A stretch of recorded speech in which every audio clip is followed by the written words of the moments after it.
अस्सलाम वालेकुम दोस्तों। हम जैसे ही मगरिब की नमाज़ पढ़ के बाहर निकलते हैं, दो दोस्त की कॉल आती है कि हमें शहर जाना है। तो हम लोग भी बिना सोचे उसे पिक करके निकल जाते हैं शहर के लिए।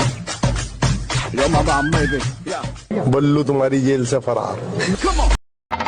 घटा के संग संग ओ साथी चल, मुझे लेके साथ चल तू, यूं ही दिन रात चल तू, संभल मेरे साथ चल तू, ले हाथों में हाथ चल तू, ओ साथी चल।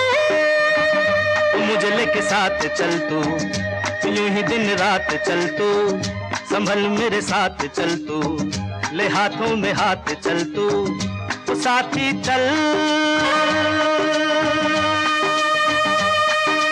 एक तो ये मौसम है बड़ा सुहाना, ला ला ला ला ला। अच्छा तो दोस्तों, हम जैसे ही अपना काम ख़त्म करते हैं तो हम तीनों को बहुत ही ज़्यादा भूख लगी होती है, जिसके लिए हम होटल पे जाते हैं। हमारे सकरन सिटी में ये होटल रिंद होटल के नाम से मशहूर है।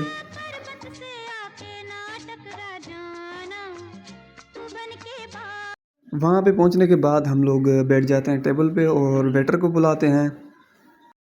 तो हम लोग उससे पूछते हैं कि भाई क्या क्या है खाने में, तो हमें उसकी कोई बात समझ में नहीं आ रही होती क्योंकि वो उसके मुंह में सुपारी होती है। ये मुंह से सुपारी निकाल के बात कर रहे बाबा।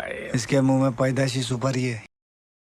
चलो खैर, जैसे तैसे हम उसे ऑर्डर दे देते हैं और वो चला जाता है हमारे लिए खाना रेडी करवाने के लिए। और जैसा कि मैंने आपको बताया कि हमें बहुत ज़्यादा भूख लगी होती है, तो हम बड़ी बेसब्री से इंतज़ार कर रहे होते हैं।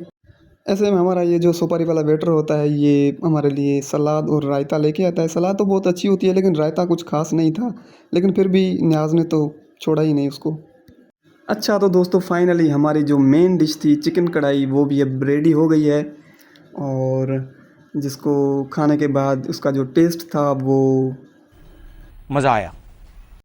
अच्छा तो गाइज़, ये कढ़ाई फयाज़ को भी बहुत अच्छी लगी, न्याज को तो वैसे ही लगनी थी। तो खाना खाने के बाद हमें पीछे से एक बंदा बुलाने लगा और उसने कहा कि यार मुझे खाना खिला दो। तो हमने वेटर को बोला कि भाई इसको खाना दे दो। उसके बाद मैं गया बिल देने, तो वसूली भाई बिल्कुल रेडी थे बिल लेने के लिए। तो दोस्तों, खाना खाने के बाद हम लोगों ने सोचा कि क्यों ना फ्रेश जूस पिया जाए, जो कि इसी होटल के साथ में ही था। तो भाई लोग, हम लोगों ने ऑर्डर किया था पपाया और अमलोक का मिक्सचर, जो कि ये भाई हमारे लिए रेडी करके लेके आया। क्योंकि हम जब भी आते हैं यही पीते हैं, इसका टेस्ट जो होता है वो बहुत ही अमेजिंग होता है। और जूस पीने के बाद हम लोग जगीरा भाई को पैसे देते हैं। जगीरा भाई हम पे गुस्सा होता है कि वीडियो क्यों बना रहे होते हैं, हमें बहुत हंसी आती है।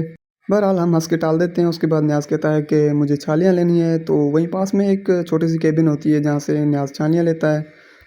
तभी हमें पता लगता है कि हमारी गाड़ी का जो टायर है वो पंचर हो चुका है। तो हम लोग फयाज़ को बोलते हैं कि भाई तुम गाड़ी लेके चलो। तो हम लोग फयाज़ को बोलते हैं कि भाई तुम गाड़ी लेके चलो, हम आपके पीछे पीछे आते हैं पैदल। ऐसे में न्याज को कोई उसका जानने वाला मिल जाता है, वो उससे मिलता है। उसके बाद हम शॉप पे पहुंच जाते हैं। तभी हम देखते हैं कि ईशा नमाज़ का टाइम हो गया है, तो हम लोग चले जाते हैं नमाज़ पढ़ने के लिए जब तक हमारी गाड़ी ठीक हो जाए। तो माशाल्लाह से हम नमाज़ पढ़ लेते हैं। ईशा नमाज़ में बहुत ही सुकून होता है। नमाज़ पढ़ने के बाद हम आ जाते हैं जहाँ पे हमारी गाड़ी खड़ी होती है। इन भाइयों ने हमारी गाड़ी ओके कर दी होती है और ये हमारे जाने वाले होते हैं, तो हमसे पैसे भी नहीं लेते। इसके साथ ये व्लॉग होता है यहीं पे ख़त्म। तो मिलेंगे अगले व्लॉग में।